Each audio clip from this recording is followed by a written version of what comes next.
പാലക്കാട് ധോണിയിൽ തുടർച്ചയായ മൂന്നാം ദിവസവും ജനവാസ മേഖലയിൽ പുലി ഇറങ്ങി.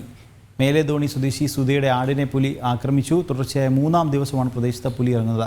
പുലിഭീതി ഒഴിവാക്കാൻ പ്രദേശത്ത് പുലിക്കണി സ്ഥാപിക്കണമെന്ന നാട്ടുകാരുടെ ആവശ്യം ശക്തമാവുകയാണ്. വിവരങ്ങളുമായി അരുൺ ആലത്തൂർ ചേരുന്നുണ്ട്. അരുണ്, പാലക്കാട് ധോണിയിൽ തുടർച്ചയായ മൂന്നാം ദിവസമാണ് ജനവാസ മേഖലയിൽ പുലി ഇറങ്ങിയിരിക്കുന്നത്, അല്ലേ?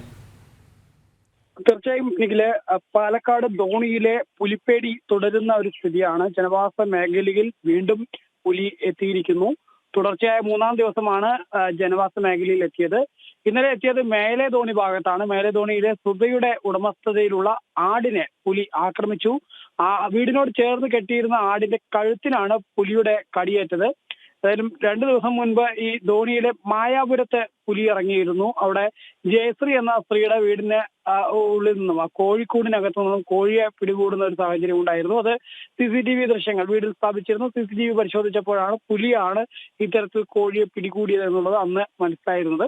കൂടാതെ ഇന്നലെ, അതായത് ഞായറാഴ്ച അർദ്ധരാത്രി ഒരു 12:30 തന്നെ പ്രദേശത്തെ ഒരു നായയെയും പുലി പിടിക്കുന്ന ഒരു സാഹചര്യം ഉണ്ടായിരുന്നു. അതായത് തുടർച്ചയായി ഇങ്ങനെ ജനവാസ മേഖലയിലെത്തി ആദ്യം കോഴിയെ പുലി പിടിക്കുന്നു, പിന്നീട് നായയെ പിടിക്കുന്നു, ഇപ്പോൾ ആടിന് നേരെ ആക്രമണം ഉണ്ടാകുന്നു. ഇനി മനുഷ്യന് നേരെ ആക്രമണം ഉണ്ടാകും എന്നുള്ള ഒരു ആശങ്കയും ഭീതിയും ഒക്കെയാണ് പ്രദേശത്തെ ജനങ്ങൾക്കുള്ളത്. അതുകൊണ്ട് തന്നെ പുലിഭീതി ഒഴിവാക്കാൻ പ്രദേശത്ത് പുലിക്കണി സ്ഥാപിക്കണമെന്നാണ് നാട്ടുകാരുടെ ആവശ്യം.